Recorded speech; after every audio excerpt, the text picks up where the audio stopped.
اور اس سوچ پہ آپ اس مزید اپنی زندگی میں گناہ ایڈ کر لیں، یہ بہت ہی غلط بات ہو جائے گی. کیونکہ دیکھیں قرآن میں یہ بھی کہا گیا اللہ کے بارے میں کہ اللہ شدید عذاب دینے والا ہے، بہت سخت سزا دینے والا ہے، بہت زیادہ ڈرانے والا ہے. اب اس کا مطلب یہ بھی نہیں ہے کہ آپ اللہ سے ڈر کر بالکل ہی اللہ کی رحمت سے امید ہی نہ رکھیں اور مایوس ہو جائیں، کیونکہ اللہ کی رحمت سے مایوسی بھی ایک بہت بڑا گناہ ہے.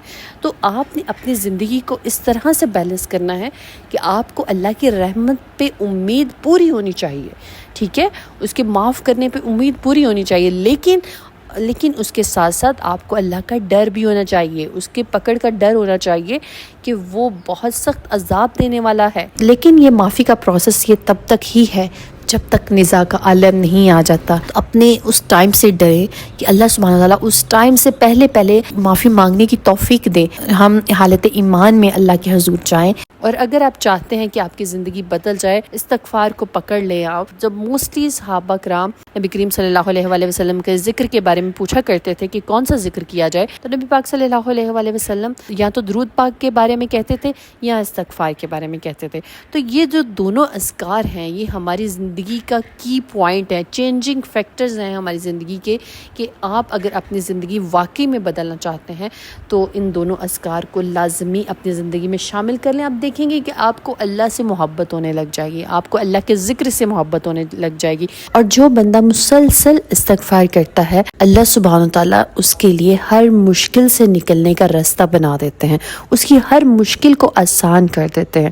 اسی طرح جو بندہ اللہ کا ذکر نہیں کرتا، اللہ کو یاد نہیں کرتا، استغفار نہیں کرتا، تو اس کے معاملات اتنے ہی الجھا دیے جاتے ہیں، اتنے ہی مشکل بنا دیے جاتے ہیں. تو اللہ سبحانہ تعالیٰ آپ سب کی پریشانیوں کو دور کرے. تو آپ سب نے جس طرح ہم نے سورہ محمد کا چیلنج کیا، اس ویڈیو میں ہم استغفار کا چیلنج کرتے ہیں. 7 دن استغفار پڑھیں گے ہم، ٹھیک ہے.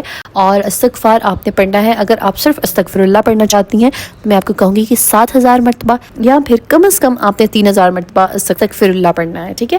اور اگر آپ بڑا استغفار پڑھنا چاہتی ہیں، استغفر اللہ ربی من کل ذنب واتوب الیہ، استغفر اللہ واتوب الیہ، استغفر اللہ الذی لا الہ الا هو الحی القیوم واتوب الیہ. اگر ان تینوں میں سے آپ کوئی بھی استغفار پڑھنا چاہتی ہیں بڑے والا، تو آپ پھر اس کو 1000 سے 1200 مرتبہ ڈیلی پڑھیں گی، اور 7 دن اسی طرح آپ نے مجھے بتانا ہے. اور انشاءاللہ 7ویں دن ہم اللہ کے حضور اپنے گناہوں کی معافی مانگیں گے اس استغفار کے تھرو، اور اللہ سے انعامات حاصل کریں گے. بے شک وہ قبول کرنے پہ آئے تو اب 1 سیکنڈ میں دعا قبول کر لیتا ہے. بس ہم نے اپنے اس سیکنڈ کا، اس مومنٹ کا ویٹ کرنا ہے، اس سے پہلے ہی ذکر کرنا چھوڑ نہیں دینا. ہو سکتا ہے کہ ہماری باری آ جائے اور ہم اس ٹائم پہ اللہ سے مانگنا چھوڑ چکے ہوں، تو ہمیں اس سے مانگتے رہنا ہے، کبھی بھی اللہ سے دعا کرنا چھوڑنا نہیں ہے ہم نے. اب سوال یہ آئے گا کہ اس کو ہم کس ٹائم پہ پڑھیں، اور کیا ہم اس کو پیریڈز میں پڑھ سکتی ہیں؟ تو جی سسٹر، آپ بالکل اس کو پیریڈز میں پڑھ سکتی ہیں، اور کوشش کرنی ہے آپ نے کہ پیریڈز کے علاوہ کے دن ہی آپ اپنے اس منت کے جو ہیں، اس نیت کے، اس چیلنج کے فکس کریں استغفار. کیونکہ دیکھیں جب آپ نماز کے بعد استغفار پڑھیں گی بنا کسی سے کلام کیے ہوئے، تو حدیث میں آتا ہے کہ جب بندہ نماز سے فارغ ہو کے جائے نماز پر بیٹھ کے اللہ کا ذکر کرتا ہے جتنی دیر بنا کسی سے بات کیے ہوئے، جب تک اس کا وضو رہتا ہے، فرشتے اس کی طرف متوجہ رہتے ہیں، اس کے لیے دعائیں کرتے رہتے ہیں جب تک وہ جائے نماز پہ بیٹھا اللہ کا ذکر کرتا رہتا ہے. تو یہ سب سے بیسٹ طریقہ ہے کہ آپ جب بھی کوئی وظیفہ کرنا ہو، آفٹر اینی نماز اس کو جائے نماز پہ بیٹھ کے بنا کسی سے بات کیے ہوئے اسٹارٹ کریں. اور اس سے یہ ہوگا، ایک تو آپ وہ عمل کر رہے ہوں گے، وظیفہ کر رہے ہوں گے، ٹھیک ہے، اس کے ساتھ ساتھ فرشتے آپ کے لیے دعائیں کرے ہوں گے.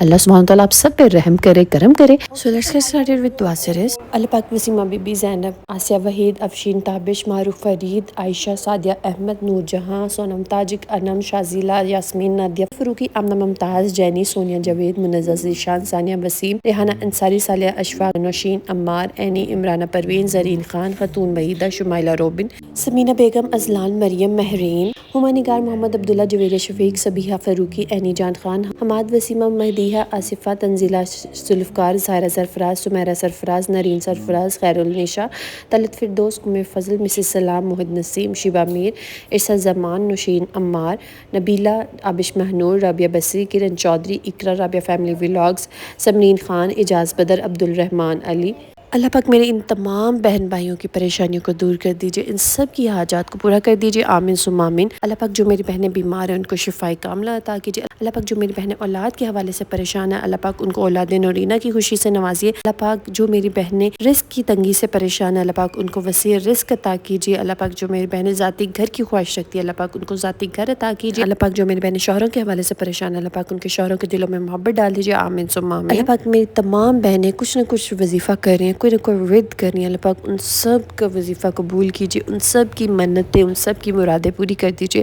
اللہ پاک ہم سب کو دنیا اور آخرت کی کامیابیاں عطا کیجیے، آمین ثم آمین۔ اگر آپ لوگ بھی اپنے لیے دعا کروانا چاہتے ہیں تو کامنٹ میں اپنا نام اور دعا مینشن کیجیے گا، انشاءاللہ ہم سب مل کے آپ کے لیے دعا کریں گے۔ اسٹے ٹیون، اسٹے بلیس، اللہ حافظ۔